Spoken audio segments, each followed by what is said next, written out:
अस्सलाम वालेकुम जी, मेरा नाम अहमद रज़ा है। जैसे कि हम 9th क्लास की मैथ कर रहे हैं, हमने चैप्टर 1 स्टार्ट किया हुआ है। जैसे कि हमने प्रीवियस लेक्चर में जो हमने पढ़ा था वो था adjoint of matrix, multiplicative inverse of matrix using adjoint method, ठीक हो गया। और इसके रिलेवेंट हमने 1.5 एक्सरसाइज की थी। तो आज हम करेंगे, हमारा ये 9th लेक्चर है, लास्ट टॉपिक है। और इस टॉपिक में हम सॉल्यूशन सिमल्टेनियसली लीनियर इक्वेशन, इसके दो मेथड होंगे। एक मेथड हमारे पास क्या होगा, एक मेथड हमारे पास है क्रैमर रूल और दूसरा मेथड हमारे पास है मैट्रिक्स इन्वर्जन मेथड, ठीक हो गया। फर्स्ट ऑफ ऑल हम देखते हैं हमारे पास जो है वो लीनियर इक्वेशन क्या होती है। System of two linear equation in two variable general form. एक हमारे पास लीनियर इक्वेशन क्या होती है, जैसे कि मैं लिखता हूँ ax plus by is equal to C constant. इसको इस फॉर्म को, जो हमारे पास ये फॉर्म होती है, हम इसको लीनियर इक्वेशन कहते हैं। इसी रिलेवेंट यानी लीनियर इक्वेशन के मतलब ये हमारे पास दो टॉपिक हैं।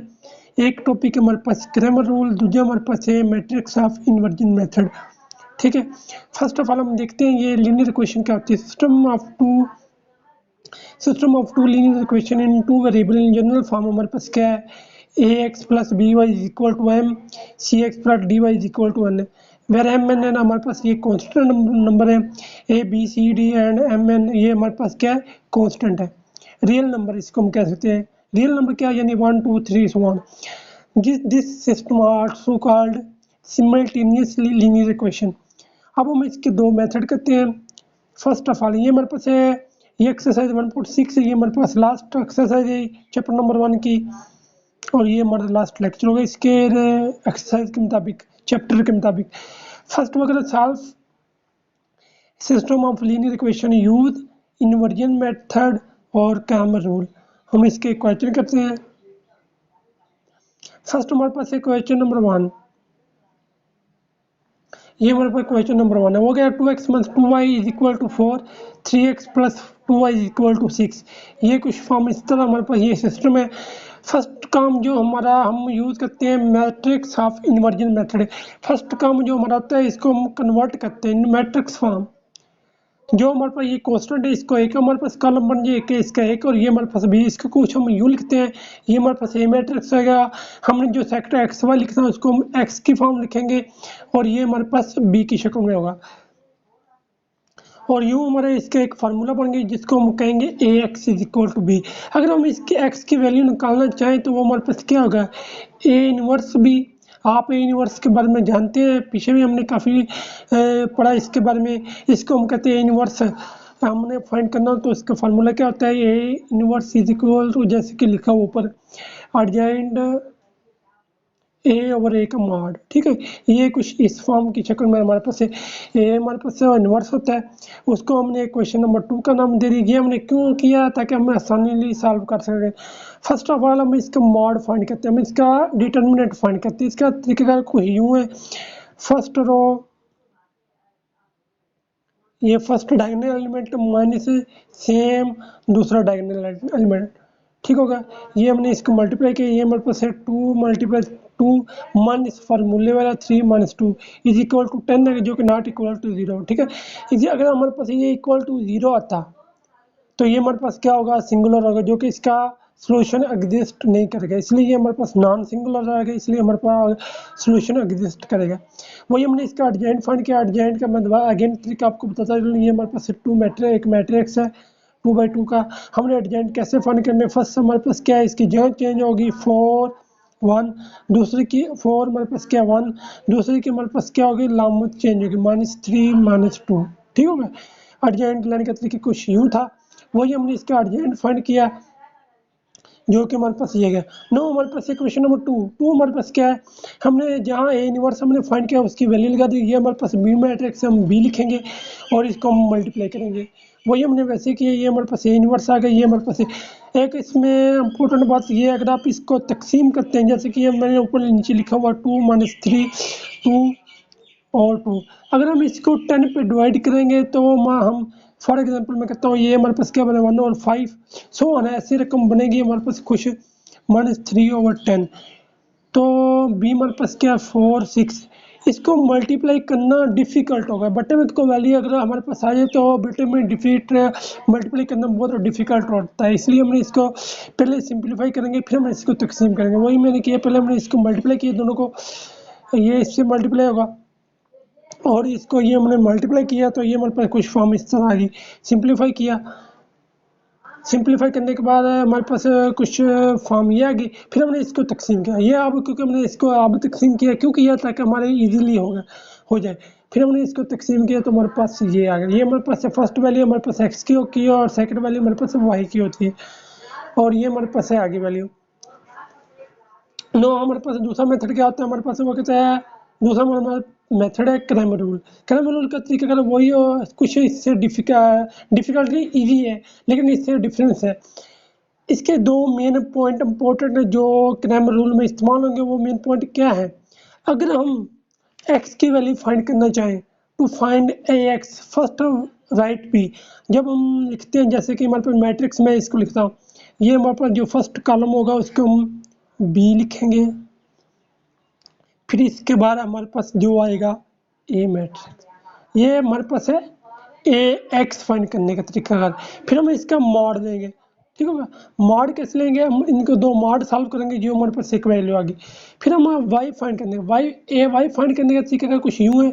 वही हम पहले क्या लिखेंगे, हम पहले लिखेंगे to find Y first A matrix first column, A matrix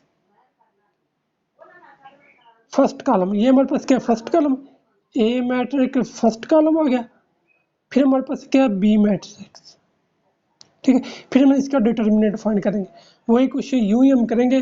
again मैं रिपीट करता हूँ, पॉइंट नंबर पर क्या है, to find A X first B matrix then A matrix to N matrix, to N क्या हमारे पास ये, ठीक होगा। इसी तरह हमारा to find A Y first A matrix then first matrix A matrix first column, ये एक मैट्रिक्स फर्स्ट कॉलम, इसके बाद बी मैट्रिक्स, ठीक होगा। अब हम इसका क्वेश्चन करते हैं। वही हमने ए मॉड लिए, ए मॉड अभी क्योंकि हमने पिछले जो मैट्रिक्स है वो इन्वर्जन मेथड फर्स्ट पढ़ा उसमें हम मॉड निकाल चुके हैं, इसलिए अगेन हमें निकालने की ज़रूरत नहीं है। हमने एक्स फाइंड करना है, उसका फार्मूला कुछ यूँ है, एक्स का मॉड और ए का मॉड। अब वाई का फाइंड करने का फार्मूला हमारे पास कुछ यूँ है। अब हम अपनी मेन क्वेश्चन की तरफ आते हैं। वही हम जब ए एक्स फाइंड करेंगे, सबसे पहले क्या हमने लिखा था, हमारे पास मैट्रिक्स क्या है, हमारे पास मैट्रिक्स है। सबसे पहले हमने एक्स फाइंड करने के लिए सबसे पहले बी मैट्रिक्स, वही हमने किया,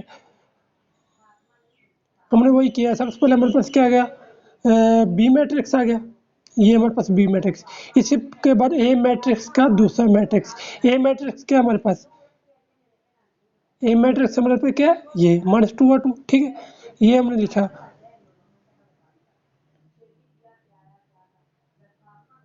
वही हमने लिखा, ये हमने दो, ये बी मैट्रिक्स ये ए मैट्रिक्स, सेकंड मैट्रिक्स आ गया, ठीक है। मिस्टेक होगी इसमें, क्या आएगा यानी -2 और 2 आएगा, ठीक है, ये मिस्टेक ठीक कर ली, -2/2 आएगा, ठीक है। इसका फिर हमने इसको हमने फिर सॉल्व किया, इसका ये सेकंड में मैंने ठीक लिखा हुआ। इसको फिर हमने मार लिया, वही मार, इसको इससे मल्टीप्लाई, इसको इससे मल्टीप्लाई, वही 4 2 -6 -6 व -2 क्या आ गया हमारे पास 8 + 12 = 20 आ गया। ये हमारे पास क्या एक्स आ गया। फिर वही हमने फ्रॉम वन क्वेश्चन हमारे पास क्या एक्स = ax और a का मॉड = 20/2 हमारे पास क्या आ गया 2, ठीक है। फिर अगेन हमने वही ए वाई मालूम करने के लिए सबसे पहले ए मैट्रिक्स से फर्स्ट मैट्रिक्स, फिर हमारे पास बी मैट्रिक्स आ गया। वही हमने इसका मॉड फाइंड किया, तो करने के बाद हमारे पास क्या आ गया, जो 2/6 हमारे पास क्या आ गया 12, 4 3 हमारे पास क्या 12, दोनों का आंसर आ गया, इसलिए ये हमारे पास 0 आ गया। 0 और समथिंग 0, 0 और समथिंग 0। आप चेक कर सकते हैं। एक बात याद रखना, जब हम क्वेश्चन करेंगे दोनों तरीके से करेंगे, चाहे क्रैमर रूल से करें या मैट्रिक्स ऑफ इन्वर्जन मेथड करें, दोनों का आंसर सेम आएगा, ठीक हो गया। वही हमने चेक किया तो दोनों का आंसर सेम। आप चेक करें, एक हमारे पास आंसर ये था, एक हमारे पास आंसर ये था, जबकि हमारे पास मैट्रिक्स ऑफ इन्वर्जन मेथड में आंसर क्या है, दोनों का आंसर सेम आया। आप चेक कर सकते हैं, हमारे पास क्या है, ये दोनों का आंसर सेम है। ये था हमारे पास क्रैमर रूल और मैट्रिक्स ऑफ इन्वर्जन मेथड। इसी तरह हमारे पास ये क्वेश्चन नंबर सेकंड, इसी तरह ये हमारे पास है क्वेश्चन नंबर सेकंड, ठीक होगा। ये था हमारे पास मैट्रिक्स ऑफ इन्वर्जन मेथड। और इसी तरह बाकी नेक्स्ट क्वेश्चन भी आप इसी तरह कर सकते हैं। आप चेक करना चाहें क्या हमारा आंसर सेम आता है, हमने चेक जो आंसर अगर आप चेक करना चाहिए जो हमने अभी आंसर निकाले क्या हमारे आंसर करेक्ट है कि नहीं है। ये हमारे पास ये सिस्टम हमारे पास ये था। चेक करते हैं हमारे पास एक्स की वैल्यू हमारे पास क्या आई थी। अभी हम देखते हैं हमारे पास एक्स की वैल्यू क्या आई थी 2 और वाई की वैल्यू क्या आई थी 0। एक्स की वैल्यू 2 आई थी और वाई की वैल्यू क्या आई 0। हम चेक करते हैं 2, ये हमने लिखा 2 माइनस वाई की वैल्यू क्या आई 0 इज इक्वल टू 4, ठीक होगा। 2 into 2 is equal to 4, 4 is equal to, अगर हमारा आंसर सेम आ जाए, अगर हम सिस्टम में पुट करें आंसर हमारा सेम आए तो हम कह सकते हैं हमारा आंसर जो निकाला वो करेक्ट है। अगेन हम चेक करते हैं, हम इसके सेकंड क्वेश्चन में पुट करते हैं 3 इंटू 2 इज इक्वल टू, ये तो हमारे पास सेकंड हमारे पास 0 हो जाएगा, इक्वल टू 4, ये 6 इज इक्वल टू 6 है। ये आप चेक कर सकते हैं, दोनों का आंसर हमारे पास सेम आ गया तो हम कह सकते हैं हमारा आंसर करेक्ट है, ठीक होगा।